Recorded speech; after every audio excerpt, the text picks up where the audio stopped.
Baik, kali ini saya akan membagikan beasiswa yang paling gampang dan peluangnya sangat tinggi. Bahkan untuk beberapa kampus beasiswa ini tanpa IELTS, gitu ya. Jadi bisa menggunakan TOEFL ITB atau bahkan TOEFL yang diselenggarakan oleh lembaga-lembaga bahasa, gitu ya. Nah, ini adalah beasiswa untuk kampus-kampus di Taiwan. Nah, ini lumayan banget karena untuk uang bulanannya itu per bulan kira-kira 8 jutaan dan itu sangat worth it gitu ya.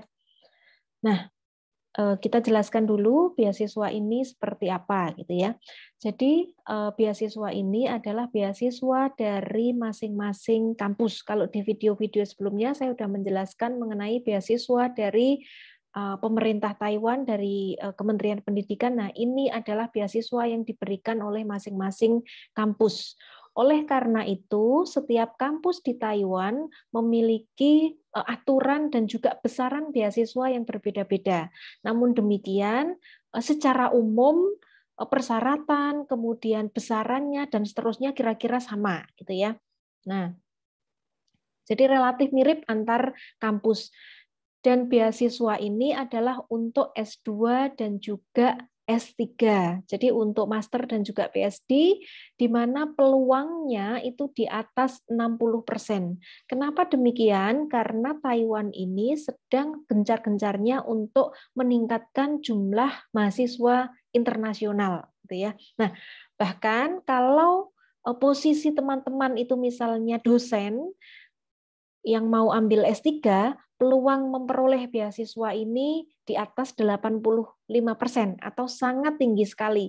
Dan disarankan untuk semuanya selain mendaftar beasiswa-beasiswa dari pemerintah, juga beasiswa dari kampus Taiwan ini wajib didaftar karena untuk cadangan gitu ya. Meskipun ini sebagai cadangan tetapi beasiswa ini juga besar sehingga misalnya teman-teman tidak dapat beasiswa dari MOE dan seterusnya, untuk beasiswa ini itu sudah sangat cukup untuk kalian hidup di Taiwan gitu ya. Nah, besarannya itu beda-beda tiap kampus untuk uang bulanannya, karena kalau SPP-nya itu gratis gitu ya. Jadi uang bulanannya itu untuk PhD kira-kira 10.000 sampai 80.000 NT. Untuk master 5.000 sampai 15.000 NT, beda-beda tiap kampus sehingga teman-teman perlu cek di website masing-masing kampus di admission untuk international student, biasanya ada di Office of International Affairs gitu ya. Nah, tapi untuk detailnya seperti apa dan contohnya bisa disimak di video berikutnya.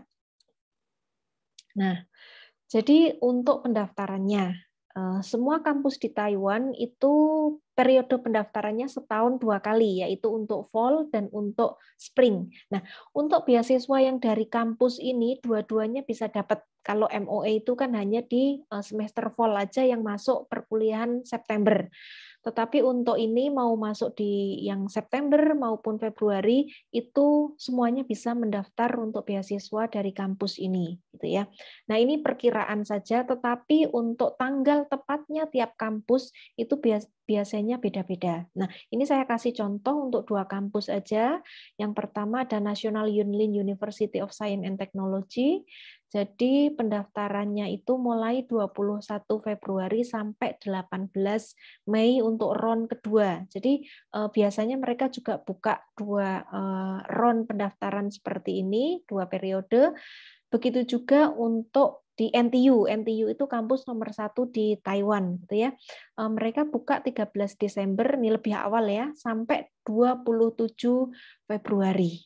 Itu. Jadi untuk pastinya silahkan cek di website masing-masing kampus, termasuk persyaratan dan juga besaran beasiswanya. Nah, lalu dokumen apa yang perlu dipersyaratkan atau yang harus dipersiapkan? Nah, ini kira-kira hampir semua kampus memerlukan dokumen ini, gitu ya. Yang pertama, teman-teman harus mengisi aplikasi secara online. Kemudian yang kedua, itu nanti akan ada verifikasi dari nationality, karena beasiswa ini hanya diperuntukkan untuk apa namanya international student. Jadi kalau misalnya yang dari apa namanya memiliki kewarganegaraan Cina, Hong Kong, kemudian Makau itu tidak bisa gitu ya. Kemudian certified diploma and transcript, jadi ijazah dan juga transkrip dalam bahasa Inggris maupun bahasa Mandarin dipilih. Kalau kita memilih prodi yang bahasa Inggris ya apa namanya untuk ijazah dan transkrip bisa ditranslate dalam bahasa Inggris.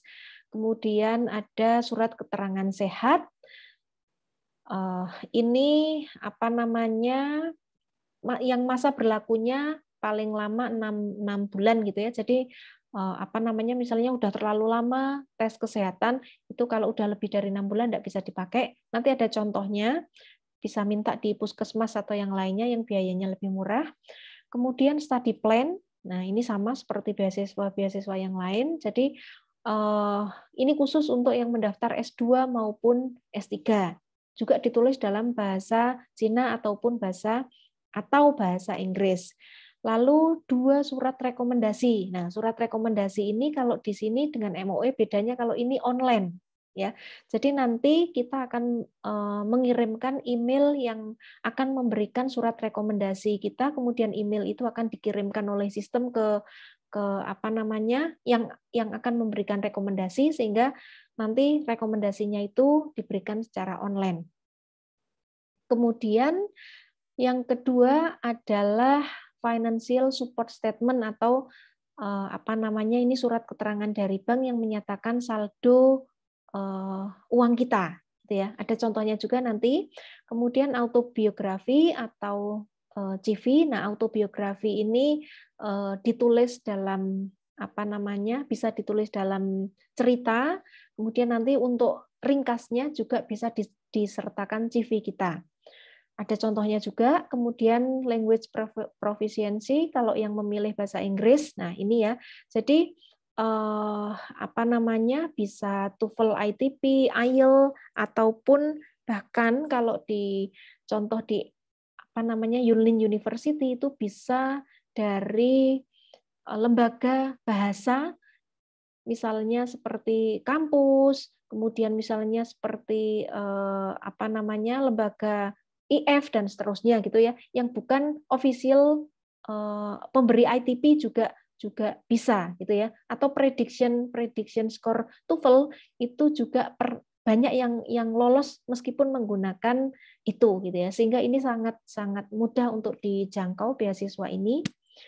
Kalau yang memilih prodi bahasa Cina berarti untuk apa namanya sertifikat kemampuan bahasa Cina atau bahasa Mandarin yang harus disertakan, gitu ya. Kemudian biaya pendaftarannya itu tiap kampus beda, rata-rata di 1.000 NT atau sekitar 500.000. Kalau di kampus-kampus yang nomor 1, 2, 3 itu sekitar 2.000 atau 1 juta gitu ya untuk biaya pendaftarannya. Lalu certification of capabilities. Nah, jadi ini misalnya ada sertifikat kemampuan-kemampuan tertentu, kemudian misalnya apa namanya ada ini ya juara-juara dan seterusnya atau sertifikasi-sertifikasi itu yang terkait dengan prodi yang akan diambil atau yang akan mendukung CV kita itu bisa disertakan. Nah, lalu ada letter of authority dan deposition. Nah, ini untuk yang apa namanya mendaftar S1 itu kan biasanya nanti akan ada surat keterangan dari orang tua atau wali nanti yang akan menanggung biayanya gitu. Tapi kalau untuk dosen kan kita sudah apa namanya bekerja sendiri dan menanggung sendiri sehingga apa namanya tidak perlu gitu ya. Nah, ini hanya contoh saja untuk kampus nomor 1 di Taiwan yaitu NTU. Nah, kalau karena ini kampus yang top gitu ya, sehingga dia mensyaratkan untuk kemampuan bahasa Inggris itu IELTS 5,5 atau TOEFL-nya tidak bisa pakai ITP, tetapi untuk sebagian besar kampus Taiwan lainnya itu masih bisa menggunakan TOEFL ITP gitu ya. Nah, apa namanya? Contoh dokumen yang harus dikumpulkan juga sama seperti tadi yang sudah saya sampaikan di depan gitu ya, termasuk ada foto gitu ya, financial statement dan seterusnya. Nah, bedanya lagi kalau di NTU itu nanti di prodi tertentu ada tes gitu ya, interview yang dilaksanakan secara online ataupun beberapa prodi juga kadang menyelenggarakan tes tertulis secara online itu. Nah, tetapi untuk sebagian besar kampus di Taiwan lainnya itu tidak ada tes, hanya ini ya yang dinilai adalah dokumen yang kita kumpulkan. Nah, lalu besaran beasiswanya seperti apa? Nah, SPP bebas gitu ya, jadi kita tidak perlu membayar SPP. Lalu monthly stipend, uang bulanan untuk PhD tadi beda-beda.